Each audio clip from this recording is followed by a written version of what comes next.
That is a very tough act to follow. I mean, every act today was a very tough act to follow. So I'm going to stay in my lane because I'm much more of a learner about the amazing resources that we return today. So what I'm going to do is more so bring my joy and remind all the educators here of the amazing work that they're doing and what is most important in the end. But first, we know where everybody's from. I always like to get an idea of how long everyone has been an educator. So in the chat, can you put which decade or how long when you started in education? So which decade? And for my international educators, I'll explain the shows, but I think a lot of my American-based educators, you could put the show's name instead of the actual decade.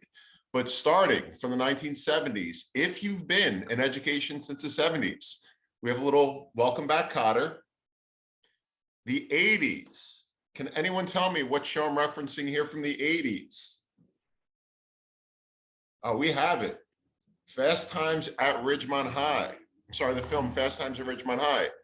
90s. 90s educators. That is Clueless. 2000s. Where are my 2000s educators? That is correct. Mean Girls. That is when I started teaching. 2002 was my first year as an educator. We have 2010s.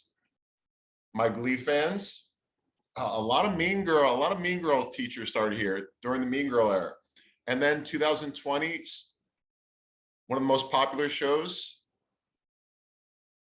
And we do have some Abbott Elementary, some newcomers, some first and second year teachers. I'm sorry, I'm looking at the chat. It's so great to see. I'm still looking to see if we have any welcome back Cotter teachers from the 70s. We do have some 80s teachers. For my 80s teachers, thank you for being in education for that long, for everything you're doing. Oh, what a wide array. So obviously, not only is this summit international, it is also cross-generational. So many different generations of educators are represented here. So without further ado,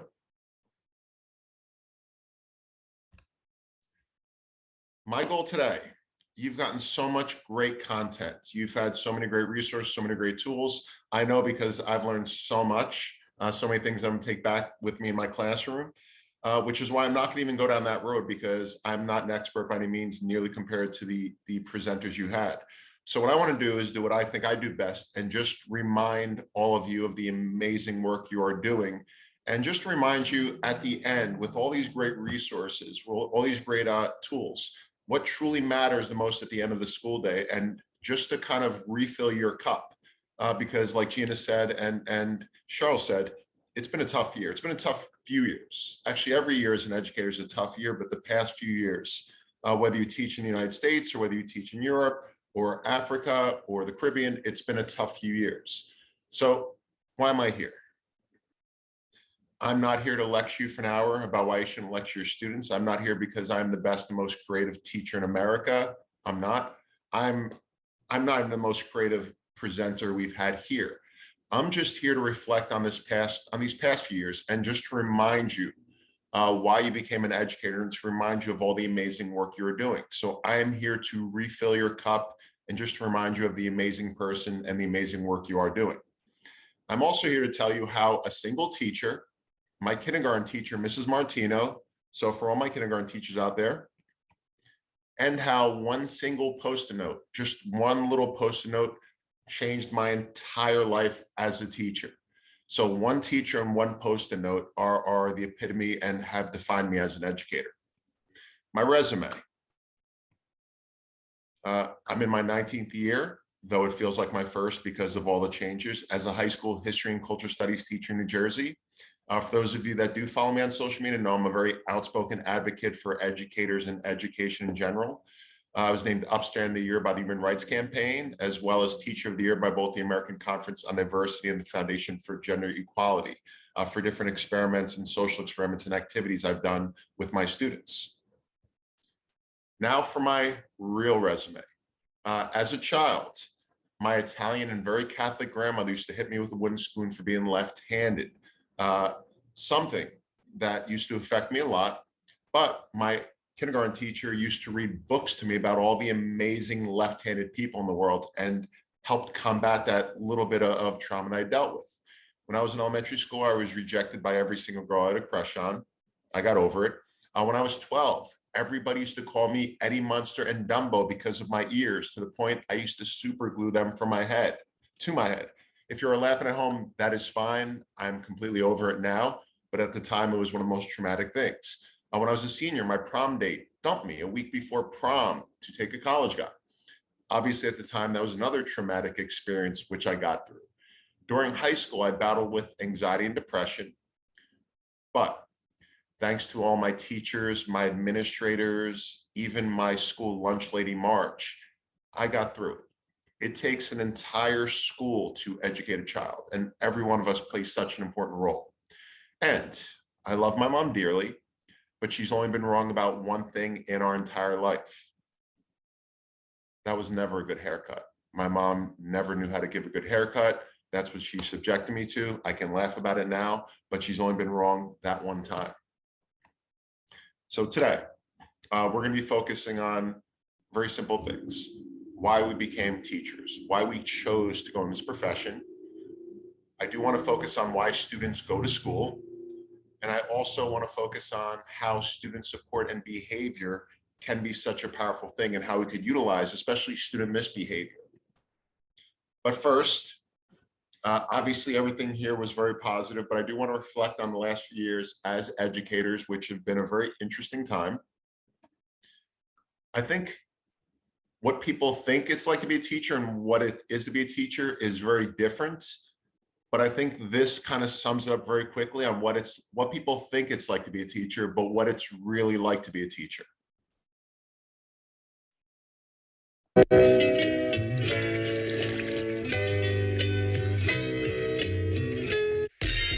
gotta testify. Come up in the spot looking extra fly. I think everyone could relate to that. Everyone thinks it's very smooth sailing, but we know it's not. This is what it was like for me as a virtual teacher. How many teachers in the chat can relate to this image when they had to teach virtually at a period of time? I was a little envious of elementary school teachers, I will be honest. Your students could not wait to get their cameras on and show you everything around their house and introduce you to their pet and everything. Secondary teachers was a little tough time. So this meme kind of summed up what it was like to be a virtual teacher for me. And some of you are laughing out loud because you could obviously relate in the chat. The mute button was epic. If I could bring the mute button back into class, I would do that. That is the one thing I would take from virtual teaching, is the mute button. So just to give you another anecdote, obviously the mute button in general. I don't know if any teacher has ever done this when they were talking to their students, but to either forget you were muted or to unmute yourself was always something common. I remember I was so proud of my students. It's so funny. A lot of you are laughing because that happened to you. I was giving such a powerful speech to my students, and sharing how inspiring they are and how proud I was of them. So I gave this full heartfelt speech on how great they were doing and how proud I am considering the circumstances. 5 minutes into my speech, one of my students finally says, Mr. Ferroni, you're muted. So I gave that entire speech, and finally 5 minutes in, they told me I was muted. I did not repeat the speech. It was a little frustrating. It was very heartfelt.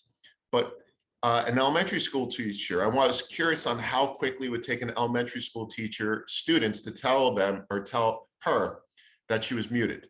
Anybody want to take us on how long it took elementary school students to tell their teacher that they were muted? You're muted. 2 seconds. 2 seconds. 2 seconds. My students let me go on for 5 minutes. Her students let her talk for 2 seconds. 20 minutes. Somebody has 20 minutes is definitely the record. 20 minutes. If your students let you go on for 20 minutes before they told you, that is definitely the record. We can laugh about this stuff now. It was tough to develop relationships, especially keeping cameras on was a very interesting thing that I'm sure we've all dealt with. Should we force students to have their cameras on? I know firsthand I would not want my camera on. I would not want my teacher or any stranger to see into my household, especially my classmates. So we were very lenient about letting them have their camera on. My students, I told them they did not have to have it on until the end of class or the beginning of class, just so I knew they were okay. But this was the common visual of what I would get. I didn't know what half my students looked like, but I did know what all of their faces, looked like. please. And I did know which students need to change their carbon monoxide detector. How many of you could identify your students by their ceiling and not their Thank face? you so much for putting your cameras on. Yes, I could identify them by their ceiling and not their face. Then we had the introduction of hybrid. I had no idea what hybrid was prior to teaching. I think it is so inspiring that as educators, we did something that we were not trained to do, we were not resourced to do, we weren't prepared to do, but we somehow did it well. And hybrid was one of those things where I didn't even know what it was. So we could teach virtual, we could teach in person, we could do it at the same time. But I thought this meme kind of summed it up very simple. We were doing something we were not prepared to do, but as educators, we somehow made it work. And it was so inspiring to see that, how quickly teachers could adapt. And you don't have to admit in the chat, but I struggled with mental health. I struggled with stress. I struggled with so much. As teachers, we are the adult in the room. So our classroom can be on fire, but we have to give the impression that everything's okay. And I think it's inspiring, but I also think it's problematic that so many of us are so good at keeping a smile and keep going because we have to stay calm for our students. Therefore, everyone thinks everything is just fine. But I'll be honest, I struggled more these past 2 years, mentally, emotionally, in every aspect than I ever did before. So I don't know if anybody did, and you could feel free to put in the chat. I did reevaluate my whole essence as a teacher during these past 2 years. I questioned whether I could continue teaching. I questioned why I became a teacher, which we're all allowed to do when we care so much about what we do. So I'll be honest, when I became a teacher, this is what I thought teaching would be like. If you're not familiar with this movie, it is Dead Poet Society. John Keating. I thought my students would be hanging on my every word. I thought every lesson would go perfectly. I thought it'd be all about inspiration. I thought it'd be all about these moments with your students where they're inspired by just your presence, which there are parts of this. But I'll be honest, when I became a teacher, I realized it's a lot less like Dead Poet Society, and it's much more like Kindergarten Cop. Kindergarten Cop to me is much more accurate portrayal of what it's like to be a teacher. So I think it's Dead Poet Society meets Kindergarten Cop. That is the essence of what it's like to be a teacher. And then I thought about how our students see us. Every one of us has kind of thought about how our students see us as a teacher, what type of teacher we are for our students. And I always kind of reflected on all the types of teachers I had. And some of you are superheroes to your students. You know the answer to every question. You can do anything. You have superpowers, especially elementary school teachers. You definitely have super speed because you're able to move around a classroom at insane rates. But I definitely saw my teachers as superheroes, and so many of your students see you as a superhero. I did see some of my teachers as drill sergeants, always very structured, always very specific, always very serious. I saw a lot of my teachers as a mom. In the chat, how many of you have been called mom accidentally by your students? And I'm very curious to see those responses. Absolutely. I mean, it's everyone, me, me, me, me. Think about how amazing that is. Your students accidentally called you mom because you give off that maternal feel. I was blessed to have two moms, Mrs. Martino, my kindergarten teacher, and my mom. But I know without a doubt, I accidentally called Miss Martino mom on a few occasions. We have the psychoanalytical teachers, the teachers who psychoanalyze everything. We have the ATM teachers, the teachers who are available and have everything for their students. I know so many of you have given your students money. I know so many of you have a stash of food in your desk or your closet for your students. You are the person that your students go to whenever they need food, money, or even a glue stick and supplies. And that is an amazing thing. We are a target for our students. I had the nerdy teachers, nothing wrong with that. I had the judgment teachers. The teachers who were kind of like the Judge Judys of the class, which I'm not a fan of. The teachers who tend to know everything about every student without knowing their story, the teachers who tend to judge everybody without knowing their true story. I remember when I became a teacher, I was like, I'm going to stay far away from this. I will never judge a student. I will never judge a colleague unless I know everything that is going on in their lives. We have the old and senile teachers, which nothing wrong with that. They're crazy, but they are crazy in the best ways. My favorite history teachers at high school, the reason I am a history teacher, were the old and senile teachers who were crazy in a fun, informative, brilliant way. And then we have this teacher, these teachers. I am in this group right here. First of all, can anybody name this group? I'd be more impressed. Can anybody in the chat name this group? And I'm looking over because I have my YouTube chat open. Run DMC. All right. So I am in this world of a teacher right now. This is the teacher who was once cool at some point, but is no longer cool, but still thinks they're cool in the eyes of their students. I don't know if any of you can relate to that, but I used to think I was cool, kind of fit into this, but I realized I'm no longer cool in the eyes of my students.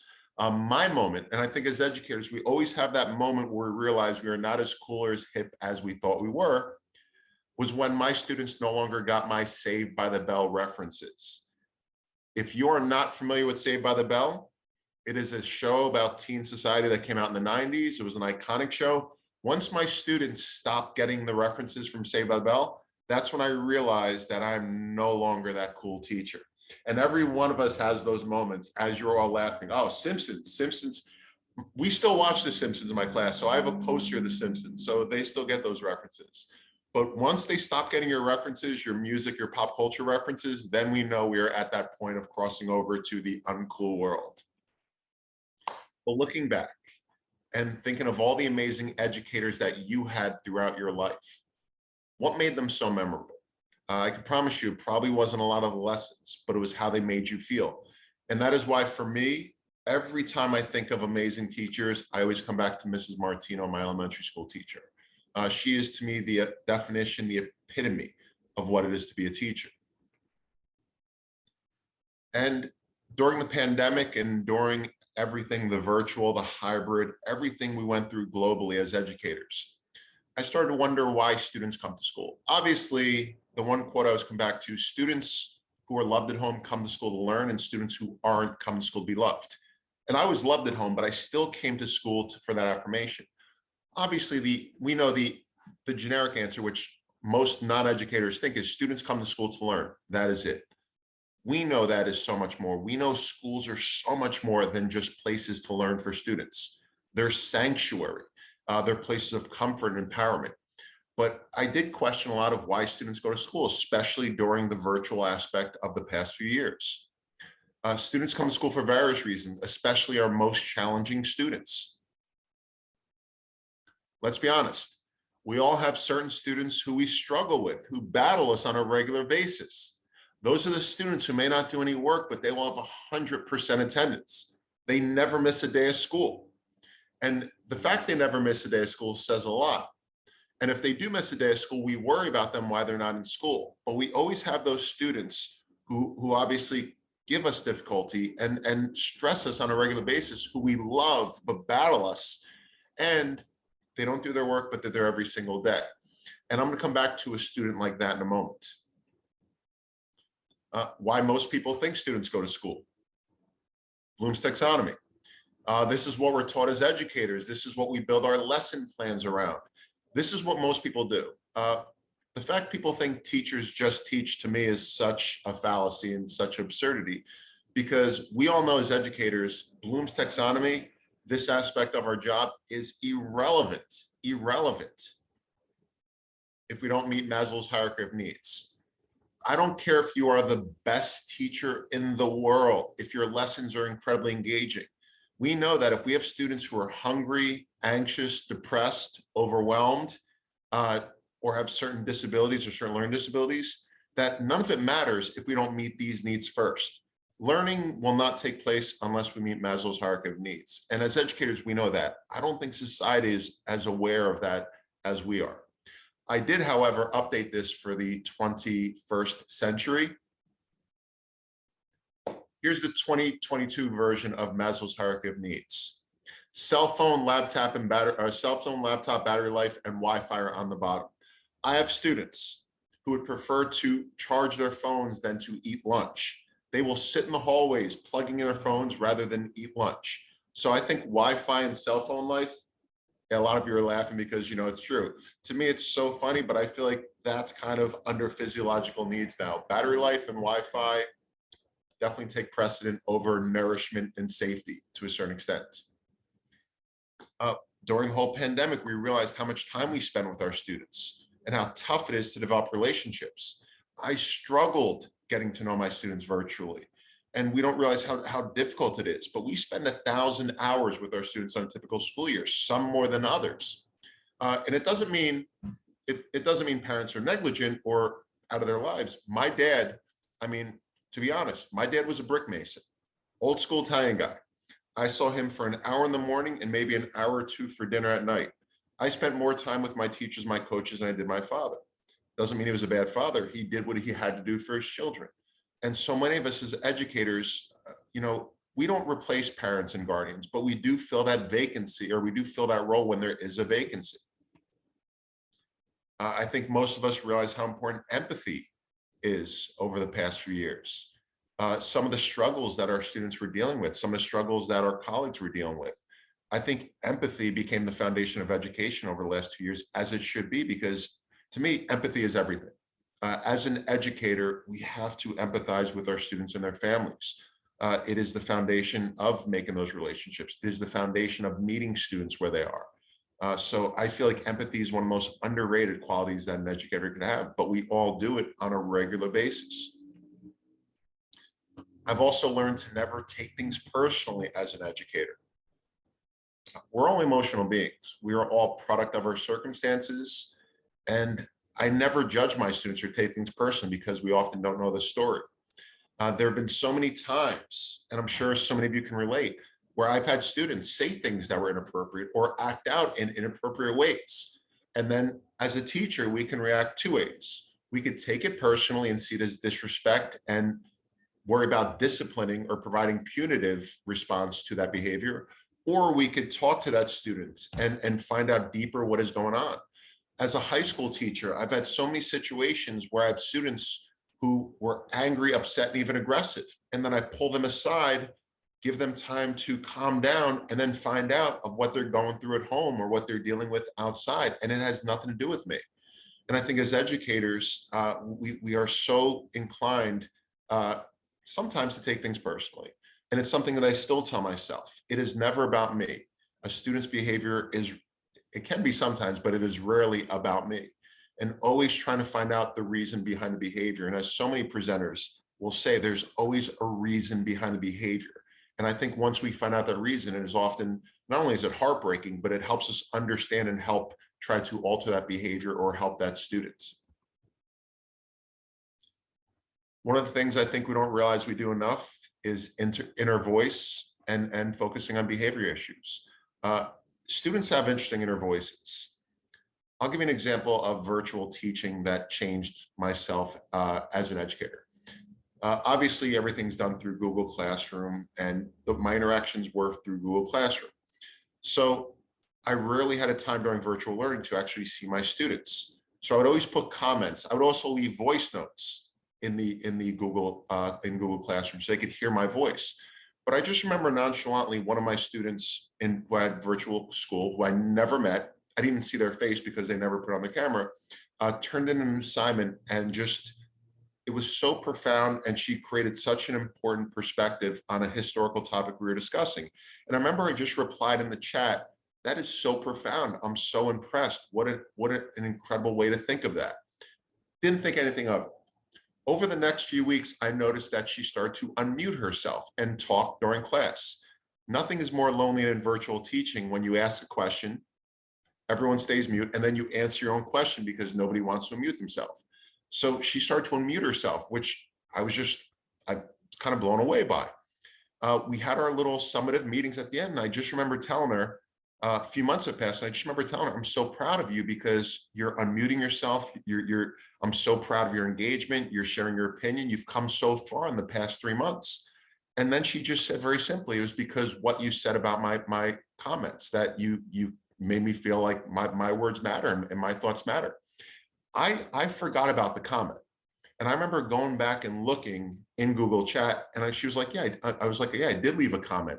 That meant nothing to me. It was so insignificant. It was just a great response, but it meant so much to her. And we shape students' inner voices so much by how we talk to them, and our words matter so much. And I just want to give you two examples of situations and things that we do as educators, that we do so many things and say so many things on a regular basis that we forget the impact it has on our students, because we interact with hundreds of students. They interact with a handful of teachers. So this was a video somebody posted, which it gives me the chills, because so many of you are like this, on how this young girl was so disheveled, but it was her teacher who took care of her every morning. And to her, that was the most important thing. But you ain't really good. We never learned before. Why are we always stuck in running from the bullets?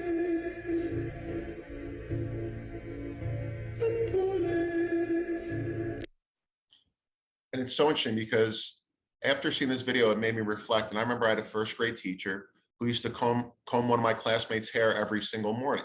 And she would talk to the students and she'd be combing the student's hair. And I remember thinking, like, maybe she just liked her more than everyone else, not realizing later on that she did it because that child came in with hair that wasn't combed. And she just took care of her and kind of nurtured her and helped her. And it was such a little thing, but looking back, it's like those moments matter so much to our students.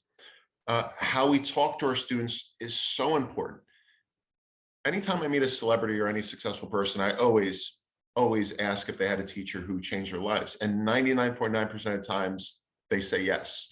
Does anybody in the chat know who this is? Which celebrity this is? Very popular show. Where are my pop culture fans? No? Not Jennifer Garner. Yes, she was on a show called Schitt's Creek, Schitts Creek. Her name is Emily Hampshire. She played Stevie Budd on the show. She would always tell me, when she, obviously we became friends and she knew I was a teacher, she would always tell me about, it was one of the educators in her life who actually got her into acting, because all they did was say one little comment to her. She used to get in trouble. She was not a great student. She had a learning disability. And it was one educator who changed her entire path by what she said. And I'll let her tell it, but we don't realize one little sentence like this changes someone's entire life path. Like quite literally, it was my high school vice principal, but she was a teacher first, and then she was the high school vice principal, and she is the reason I became an actor 100%. I would get in trouble a lot, and she was like, you need to, like, and she'd like, I don't know, she'd talk to me and she'd like send me these, at the time. So her vice principal was the one who literally would just tell her that you should get into theater, you should act, you're so good at this. And that nurtured her into where she is now. And it's so interesting because so many stories happen like that, where it's a teacher who says something or does something that encourages the person down that road. Even an example, one of my former students, Elizabeth Duffy. This is her 5th grade yearbook. She wanted to be an astronaut. Obviously, she wanted to work for NASA. Her favorite subject was science. For all my science teachers, favorite color was green, favorite sport, soccer. So she wanted to work for NASA. She had amazing teachers who supported her and nurtured her. This is Elizabeth Duffy now. This was her 5th grade yearbook. She is the first female head engineer at NASA. She's not an astronaut, but she is the first female head engineer at NASA. So her 5th grade self was nurtured and inspired throughout the entire path on where she is now.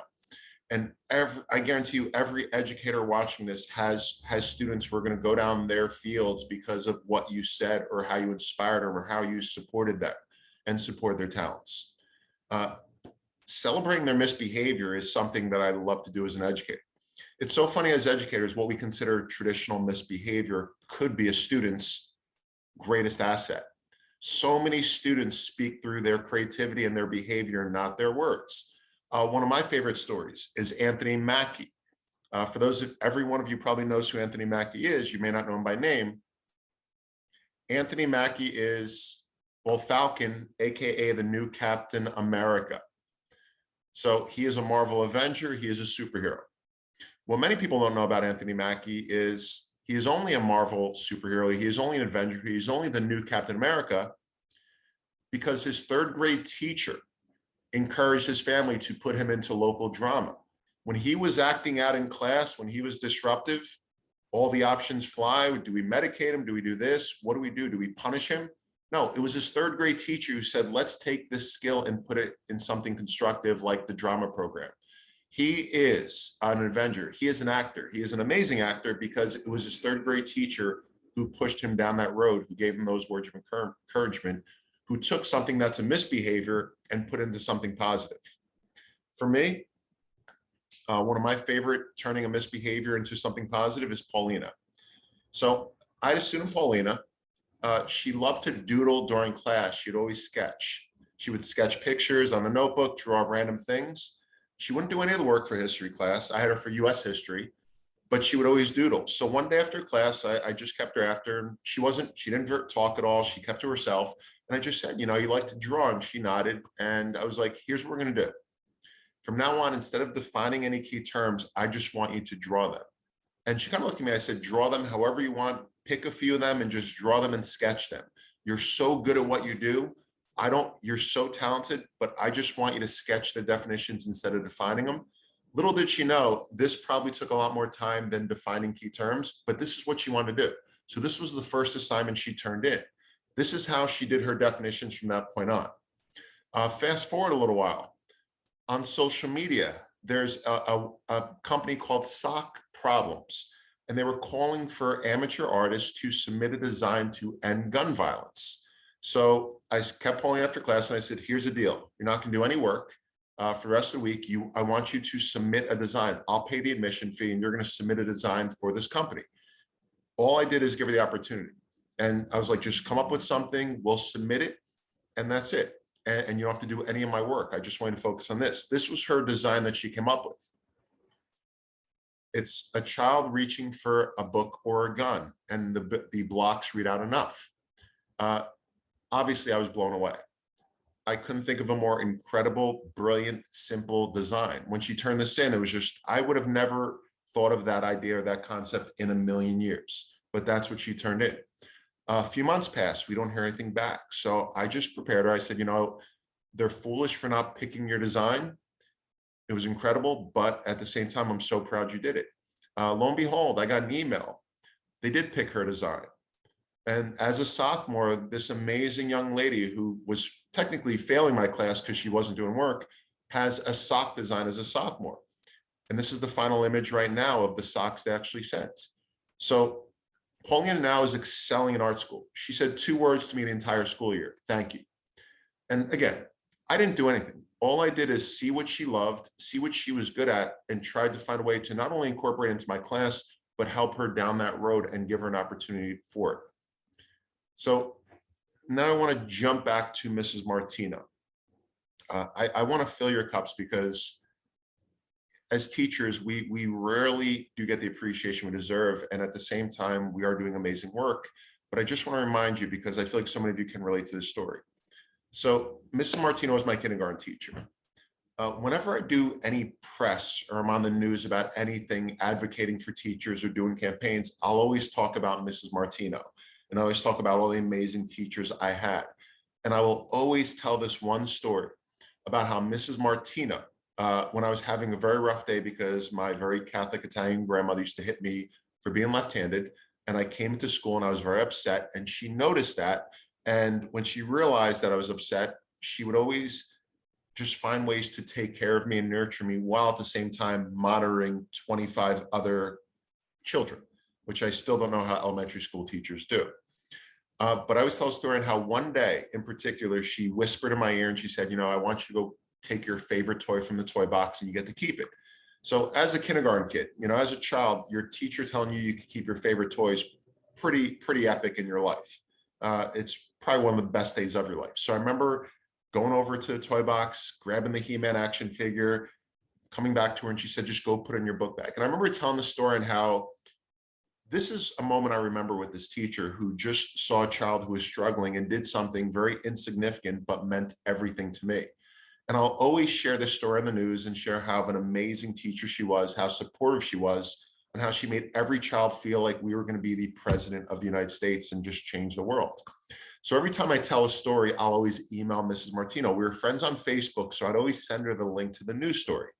And I didn't see her since I had her in class as a teacher. So I'd always send her the news story and she'd always respond, I'm so proud of you. I love you. Give my best to your family. I'm so proud of you. Finally, when I did the Today Show, which is a big news show here, I sent her the news story and she responded back very simply, I love you, I'm so proud of you, but I have to talk to you.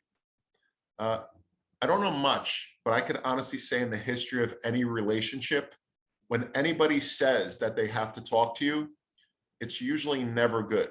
Nobody sits anybody down and says, we have to talk, you are the most amazing person ever. So my first thought is, what does my kindergarten teacher have to talk to me about? Obviously, it can't be good. So I respond back and I said, is everything okay, Mrs. Martino? Is everything okay? Is there anything I should worry about? Or are you okay? Is your family okay? And she responds back, she said, no, everybody's okay, but I just have to tell you something.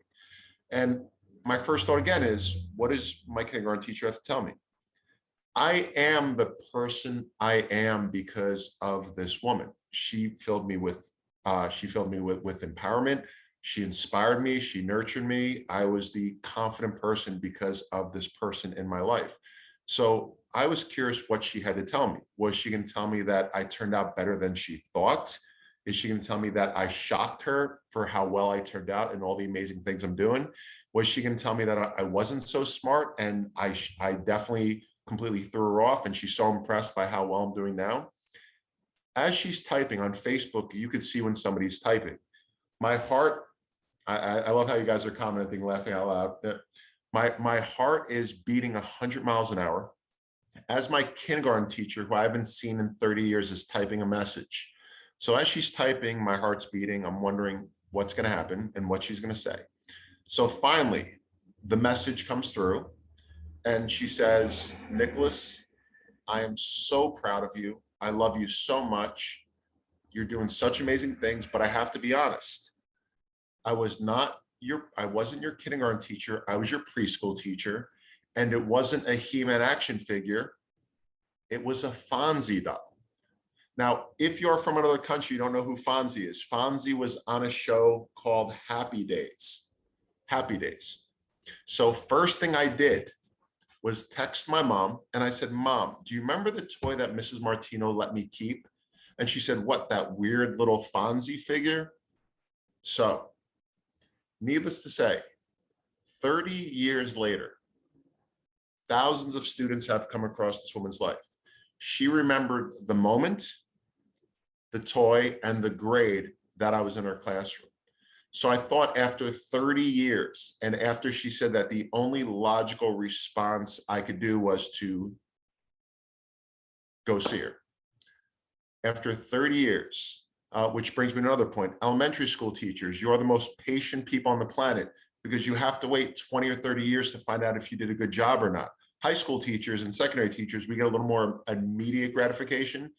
But I'll be honest, she opened a door, she started crying, I started crying, which is another powerful lesson. Do not wait 30 years to thank a teacher who had some impact in your life. So that is my story about Mrs. Martino. How did a Post-it change my life as a teacher? As I mentioned, we all had students who give us a challenge on a regular basis. I had one student this one year who battled me every single day. I had her ninth period. I had her the last period of the day, which is even tougher. Has any other teacher had to mentally prepare for a student in their classroom? So as you're going to school, you are mentally preparing for what sort of mood or behavior the student will display. And that way you know how to adapt. Has anybody ever been in that situation? A lot of you are saying yes. Where one student or two students, you're mentally preparing yourself for it, which obviously if it's the last period day, I'm mentally preparing myself for one student on how is she going to behave, or how is she going to enter the classroom? What do I have to do? What sort of reaction am I going to get? So we've all been there. So I had this one student, Ty, had her 9th period. Every day she would come in late, but she would come in late and loud and have a presence and start shouting. And every day I would just lower my voice, calm her down, sit her down, get us going. But it was always an issue. There was always a behavior issue. Every single day in class she came in, there was an issue with her expressing anger, her just definitely being a class disruption. So every day I would do whatever I could to keep her focused and to teach and not let her distract me from actually teaching the class. I would try to engage her as much in the lessons as possible, so that way I would make her my ally or my assistant. I tried everything. Every single day was the same behavior, and every single day I kept her after class and said the same thing. Are you okay?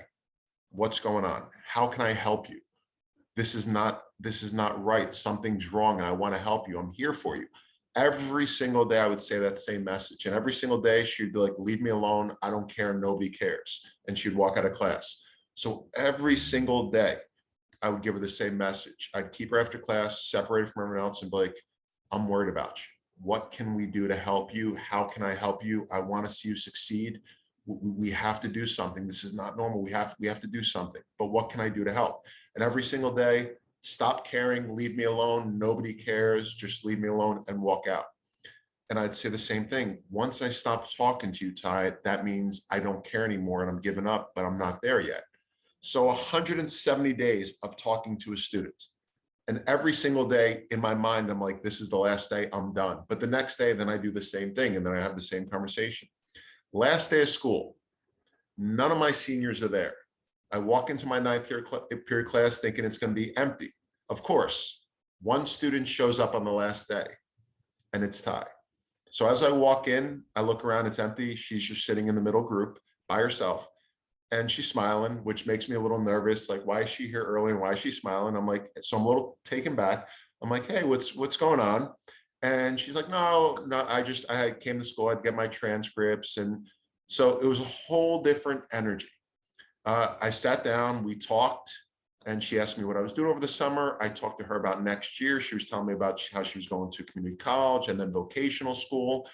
And it was one of the nicest conversations I had with this student for the first time in 180 days. So after the bell rings, she gets up and she just says, Mr. Fernie, do you mind if I give you a hug? And I'm like, okay. So she gives me a hug and she's walking out of the classroom and she says, I left you something in your desk. So of course, right then and there, I'm like, she punked me. She played me. She pranked me. This was all an act. She probably did something left in my desk. So I'm like, okay. So I walk over to my desk expecting to have a joke played on me. And I open up my desk and then this was sitting in it. It says, Mr. Fernie, you're the best. Don't ever forget that. I'm so thankful for you. You always look out for people. You're loving, you're caring. It still chokes me up when I read it because it's still, after reading this single Post-it note made every single day battling with this young lady and keeping her after class worth it. And obviously, like many teachers, I'm sure like me, I mean, just to show you, like, this is something I keep with me on my desk. I have it framed. I hope every single one of you has a happy file, and I'm sure a lot of you do keep happy files with you. You save all the things that your students give you. But this Post-it note reinforced everything that I do on a regular basis. And every time a student shows us appreciation or gives us something, whether it's a note or something, it reaffirms what we do. So just to recap, all I want to do is refill your cups. You had so many great speakers today, so many great resources, but I just wanted you to never forget why you became a teacher. First of all, I just want to thank you for choosing this profession. I just always want you to remember that students come to school for 2 reasons: to learn, to be loved. I want you to always overestimate their potential. I want you to never take things personally, but I just want to remind you that so many of your students cannot wait to get to school because of how you make them feel when they're in your presence. So many of your students can't wait to talk to you. They can't wait to share things with you. you are the reason that they want to get to school in a hurry. You're the reason that they're happy to come to school. And I just want to thank you so much for that. But I also want to share too, never, ever, ever judge a student for the haircut that his mom gives him, which is horrible, or for the toys and things that he plays with at school. And just know that so many of your students will remember you for the most random things. I love this video. I just think it's the most incredible things. It shows the epitome of what it's like to be an elementary school teacher. Miss Fitz taking a shot. I guarantee you, of all the great lessons she did, her students will remember this moment, this moment. The moment Misfits became a legend.